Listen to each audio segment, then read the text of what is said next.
निर्गुण हो कबीर के बानी, सुन सयानी सजनी, सुन सयानी सजनी। निर्गुण हो कबीर के बानी, सुन सयानी सजनी, सुन सयानी सजनी। निर्गुण हो कबीर के बानी, सुन सयानी सजनी। आज हम 11वां प्रकरण शुरू करने जा रहे हैं, जिसमें ज्ञान अष्टक, ज्ञान के करीब लगभग 8 श्लोक जो है, इसको ज्ञान अष्टक कहा गया है, जिसको गुरुजी ने बताया है। अब ये धीरे धीरे सार्थकता की तरफ, गुरु और शिष्य दोनों संसार सार्थकता की ओर बढ़ रहे हैं। प्रयोजन सिद्ध होने के संकेत मिल रहे हैं। यह दोनों के लिए ही हर्ष का विषय है, पर दोनों ही इस विकार से रहित हैं कि उन्हें हर्ष विषाद की अनुभूति नहीं होती।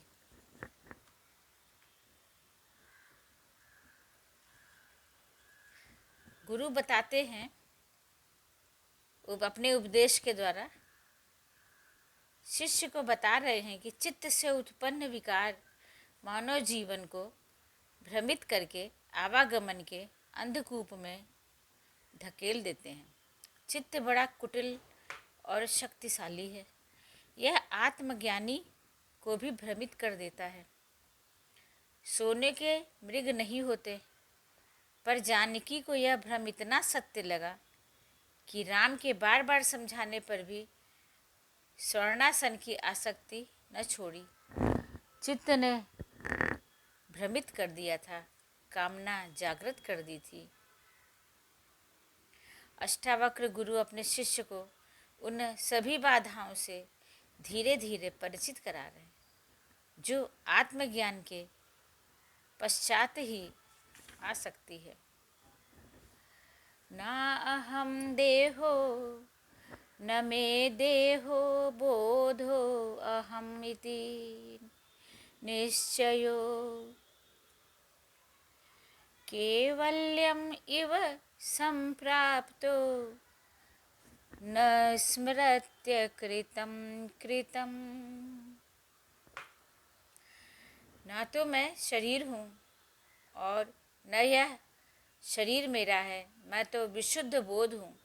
ऐसा निश्चयी सत्पुरुष देह होते हुए भी विदेह और कृत अकृत का स्मरण न करके सभी आकांक्षाओं से परे रहता है। गुरु ब्रह्मा गुरु विष्णु गुरुर्देवो महेश्वरः, गुरु साक्षात् परब्रह्म तस्मै श्री गुरवे नमः, तस्मै श्री गुरवे नमः। अब तो यह हालत हो गई कि दोनों ही हर्ष और विषाद की अनुभूति दोनों को ही नहीं होती। न कोई दुखी हो रहा है, न कोई खुश हो रहा है, क्योंकि उन्हें अब चंचलता का अवसर नहीं मिल रहा। गुरु ने स्पष्ट कहा है कि इस वैरी चित्त को लगाम कसकर पकड़े रहना वही है जो विचलन पैदा करता है। बड़े बड़े तपस्वियों की तपस्या भंग कर देने में इस चित्त का हाथ रहा है।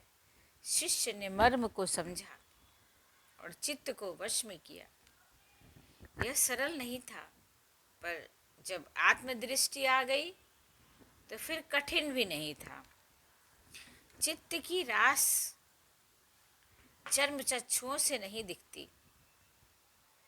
तभी तो अज्ञानी चित्त नाम के अश्व पर सवार होकर उसकी इच्छा से इधर उधर घूमता है, पर दृष्टा को आत्मदृष्टि से वह लगाम कहाँ बचेगी। गुरुदेव कहते हैं कि इस जगत में ऐसा अज्ञानी कोई व्यक्ति नहीं है जो रोटी के भ्रम में घास खा ले। उसके भ्रम अलग अलग तरह के हैं। कोई किसी को कह दे कि कुएं में कूद जा, तो क्या वह कूद जाएगा? कदापि नहीं। भले ही वह माया से आबद्ध है, पर अपना भला बुरा तो समझता है।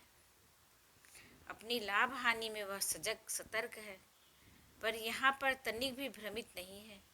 उसके भ्रम अलग अलग तरह के हैं। उसे भ्रम है कि इस जीवन में भौतिक सुख ही सार है और इनका अधिक से अधिक भाग और संग्रह कर लेना चाहिए।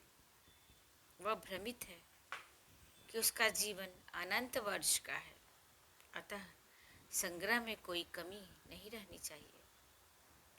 चित्त उसे यह भ्रम देता है कि एकमात्र तू ही सब भोगों का अधिकारी है, इसलिए इससे भी छीन, उससे भी छीन। उसे भ्रम है कि उसके परिवार का पालन केवल वही एक कुशलता से कर रहा है, अन्यथा उसके बच्चे व अन्य सभी भूखों मर जाएंगे। इस भ्रम में वह दिन रात कठिन परिश्रम करता है और जब अशक्त हो जाता है तो उसे ज्ञात नहीं होता कि परिवारजन तो उसके लिए धन संग्रह से आनंद में है, पर वह स्वयं आश्रित हो गया है। चित्त अभी भी नहीं मानता। चित्त अभी भी कामनाओं को हवा दे रहा है। पत्नी आकर दो मीठे बोल बोल देती है तो उसे शांति मिलती है। पुत्र आ जाता है तो शांति मिलती है। वह अकेला पड़ विचारों के झंझावात से जूझ रहा है। अरे कोई आएगा, तब आएगा जब उन्हें अपने सुख भोगों से समय मिलेगा। कौन बीमार बूढ़े को की खांसी सुने? अब मृत्यु तो सबको आनी है, अनहोनी थोड़े ही हो रही है। यही है संसार के भ्रमपूर्ण संबंध, जिन पर मरे खपे अब कोई बात भी नहीं पूछता। चित्त ने जीवन भर लोभ मोह में फंसाया, इससे तो अच्छा तो राम नाम में मन लगाता। ये अंतिम चरण के विचार हैं। अब कुटिल चित्त ही ऐसे ही विचारों को भेजता रहता है। शुभ चिंतक बन रहा है, उहापोह मचा रहा है, अतः अब कभी दान के विषय में न सोचा। प्राणी मात्र पर दया न की, नरक कमाता रहा, देह का दास बना रहा।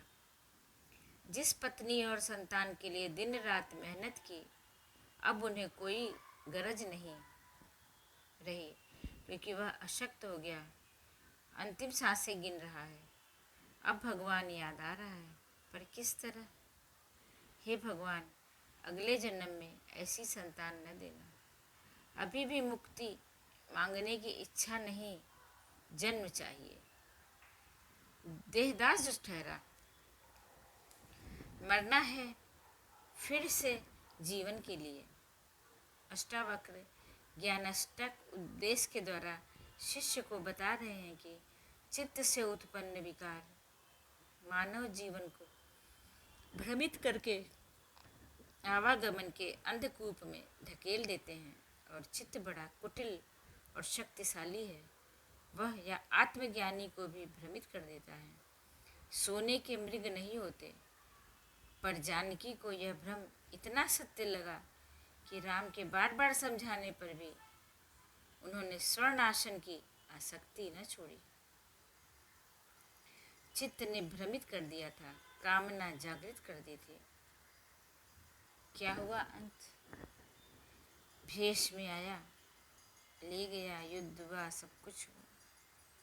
कितनी दूर, कितने अकेले अकेले से हुए।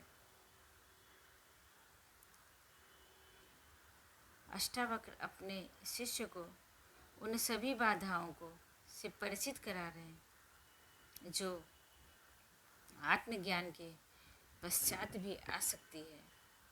इन 8 सूत्रों में उन्होंने शिष्य को निश्चयी बन जाने की प्रेरणा दी है। निश्चयी अर्थात अटल। सनातन धर्म की जय। अष्टावक्र गुरु की जय। राजर्षि जनक की जय। त्रेता युग की जय। अष्टावक्र महागीता की जय। निर्गुण हो कबीर के बानी सुन सयानी सजनी, सुन सयानी सजनी।